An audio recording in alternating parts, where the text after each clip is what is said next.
Every God of War had power fantasy when it comes to Kratos, meaning that you go into fights and you feel really strong. You feel powerful, you feel like you can take them on, you feel like you can take anything on. No matter how small, no matter how big, it's like Kratos can handle it.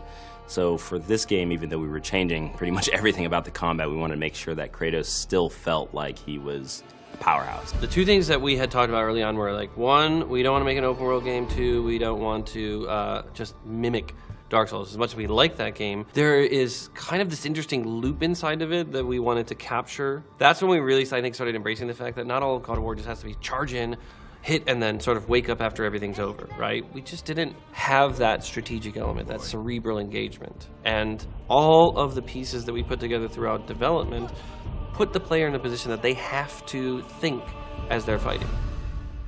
For this game, he's got a new weapon, his Leviathan axe, and with this weapon we wanted to be a little bit more tactical, still feel powerful at the end of the day, but have a little bit more decision-making and a little bit more deliberate actions on the player. We've created scenarios in which, hey, it's advantageous to really experiment with this. And we've noticed that once people start seeing that, oh, I'm gonna try that one now, right? Because we give you a lot.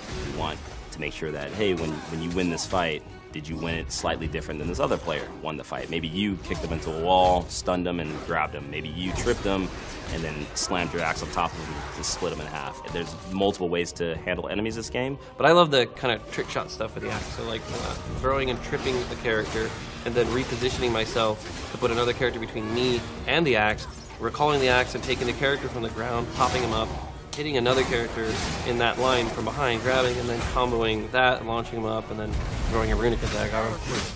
Once you throw your axe, we didn't want Kratos to be useless. We wanted to make sure that he still had a moveset, so he's got a shield that can expand on command now.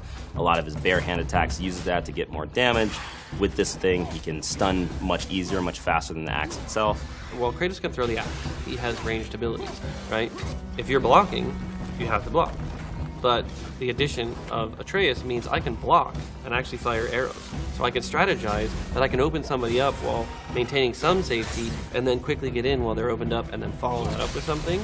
So it gives you a really interesting sense that I can both have an aggressive stance and a defensive stance at the same time.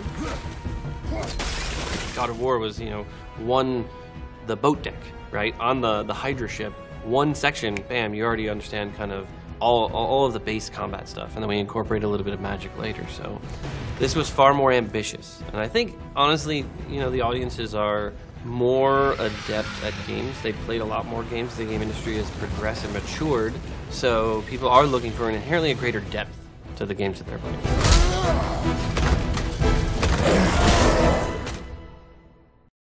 For the players.